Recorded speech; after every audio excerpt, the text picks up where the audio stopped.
There's another ROI called the risk of ignoring. What happens if you decide to not do this?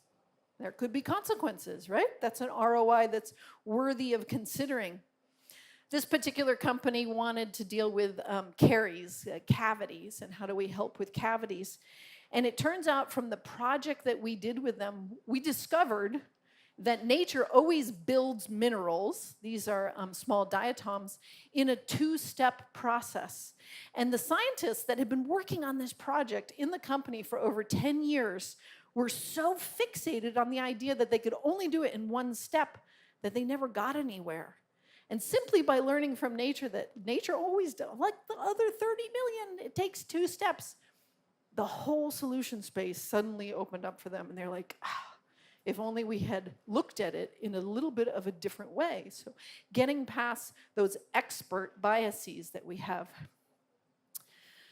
Another thing that can happen is this company was only interested in a solution to deal with environmental compliance and regulation. And so they started down this path, and we found this amazing chemical solution from this. It's called a foam nesting frog. There's a frog there. It builds this huge foam. But then as soon as the regulatory mandates changed, they were like, I guess we're not going to work on it. They were so disappointed because it was exactly what they wanted.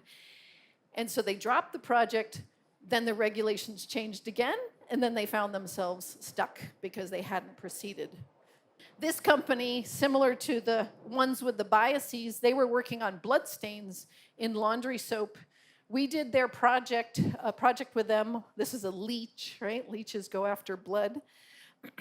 They discovered that they had spent 15 years of R&D going down the wrong rabbit hole from the work that we had done. And if we had just started with them in the beginning, they would have solved their solution 15 years sooner. You can imagine the amount of money and time and resources that went into that. A big risk of ignoring. Then there's the reality of integration. Another important ROI of biomimicry as you're thinking about this. And these are things as you're thinking, you're like, yeah, I'm interested. Definitely keep these pieces in mind. This was a waste-to-energy company. We came up with this amazing solution, but the problem was, where they liked it, they were not ready to innovate. It turns out that they really just wanted to buy a product off the shelf. Even though they led us down this whole path to innovate a whole new solution of the product, they couldn't then get anybody to make it for them. They just weren't ready to do that innovation themselves. They just wanted to go and buy something.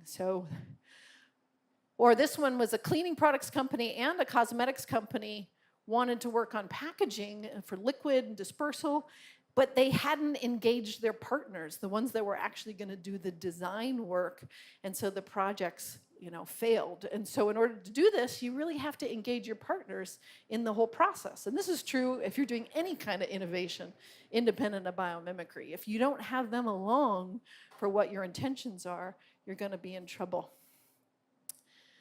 This one was a car company that we worked with in Europe, and they wanted to build a different kind of structural support. It's called the A-pillar between the window, the windshield, and the side window.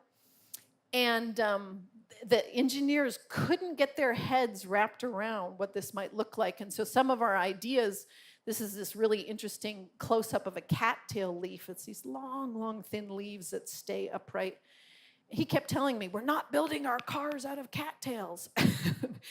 And he was unable to consider the impossible of what might it look like if you used steel and did this same design principle with steel. And so biomimicry forces you to think very, very differently, but that's why it's so incredibly innovative. And there's existence proof that it's possible.